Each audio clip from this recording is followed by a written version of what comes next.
Trump, if you can believe this, only a week ago tonight, the comments sparking a week of heated debate, protests, and division across the country.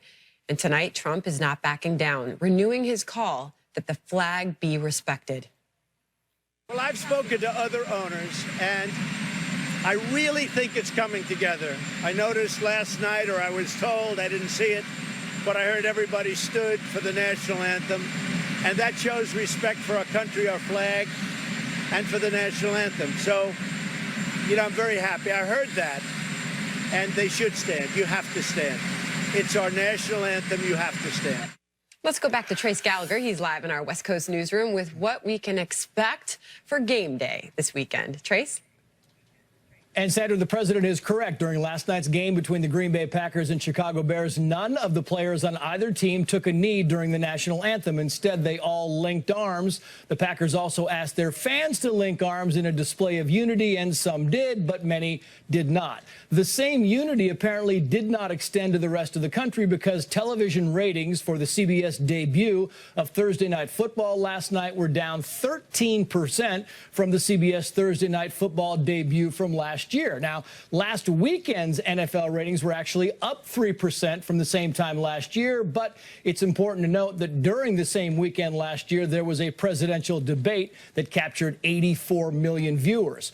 Overall this year, NFL ratings are down 13%, which for the NFL translates to tens of millions of lost dollars. As for protesting the anthem, Fox News polls show that 55% believe kneeling is inappropriate. That's actually down from last year when 61% thought kneeling was wrong. But the increase in those who say it's okay to kneel come primarily from African Americans, women, and Democrats. Meantime, the NFL is very aware of how this is playing across the country, which is why NFL Commissioner Roger Goodell held a meeting this week with some team owners and players. Those who were there say the commissioner was mainly listening to the various opinions and that he did not push for players to stop kneeling during the games. But it's also important to note that visiting this week, those who were on hand say the New York Giants, their owner, Mara, said that he would like everybody to stand, but he also respects those who decide at the time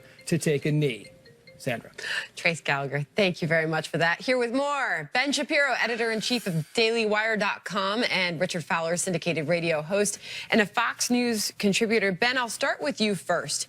You know, when you saw that show of solidarity, that the players linking arms, then the fans linking arms in support of the flag and our military, did you see this as a win for the president? Yeah, I do think it was a win for the president politically for him. I'm not sure it's a win for the country overall because I think that the issue is divisive. But what it looks like from just a 30,000-foot view is that Colin Kaepernick and a bunch of other NFL players and former NFL players had knelt for the anthem. President Trump said he hated that and the NFL should do something about it. A bunch of the players, more of them, knelt, and now none of them are kneeling anymore. Now they're all standing arm in arm for the anthem. So it looks like Trump did something, and now the NFL reversed itself. That was a mistake on the part of the NFL players. They made a mistake by allowing Trump to polarize the issue in the first place. They never should have boycotted the anthem or knelt for the anthem. I said this all along. If they wanted to show they didn't like what Trump had to say, they could have just stood for the anthem next to the guys who were kneeling for the anthem, and that would have been that. But instead, they decided to leap over themselves and cut off their nose to spite their faces. It was a problem for them, and now they've had to reverse, Richard, and it looks like Trump made them do it. I'll ask you the question so many are wondering, as you know, this country loves football. We love sports, and we want to see game day come back, and we want to see the focus go back onto the game. Do you think the fun's going to come back this weekend? I mean, I think it'll take a little while. Sorry. Let me get Richard in here. I think we have to wait and see here, but I think we have a larger contextual problem outside of football, and that is if you look at the poll that Trace just talked about, and there's another poll that came out that shows that 82% of African Americans thought that what these NFL players did was bold, brave, and courageous, and 59% of Caucasians thought that these players were wrong. And when you take it by age, 59% of Americans who are under the age of 45 thought these players were right, and vice versa. also, hold on. So let's actually bring in and cite some of the studies that are going on here. Remington Research Group found 64% of voters agree President Trump and want players to stand for the anthem during these games. The survey also found 80% of voters want less politics in sports. 51% say they're watching less football than in previous years. Ben, isn't that what we're hearing? People just say, let's just leave politics out of sports. I think that's right, and I think that it's important to note when Richard says that people are siding with people like Colin Kaepernick, they weren't back in September 2016. Right? In September 2016, 40%, according to Reuters, 40% of black folks, people of color, were saying that they didn't agree with us. Today, that number's down to 13%, which shows you that a lot of this is reaction directly to Trump, not in favor of Colin Kaepernick. What I said at all.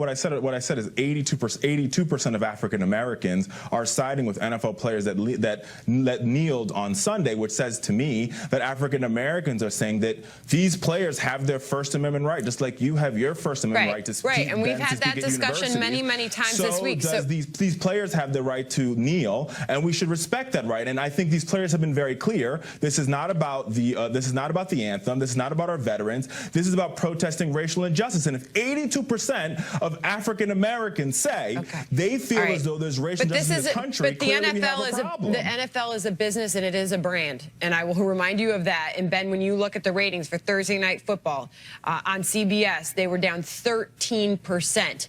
You're seeing attendances dropping. Ticket sales so far are sort of unwavering, but there has been change in the wake of this.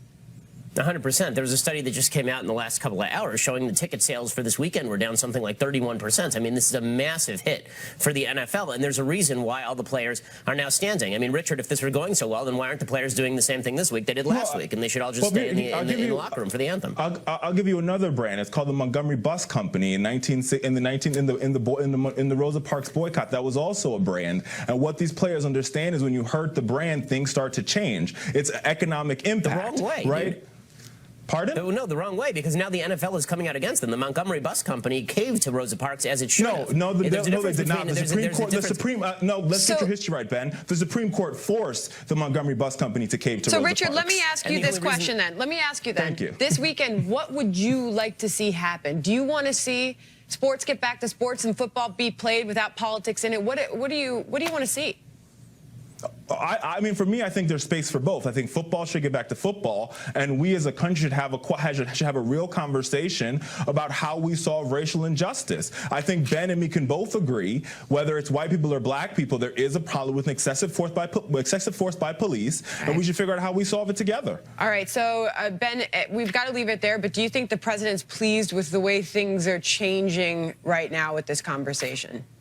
Well, I think the president has to be pleased with the outcome because, again, it looks like he is the one who intervened to stop the players from kneeling, and it looks like they're stopping their kneeling. If it were going so well, as I said to Richard, then why aren't they doing the same thing this week they did last week? All right, guys, thank you for the debate. Economic impact. Thank you for the debate. Richard, Ben, thank you. Good to see you guys.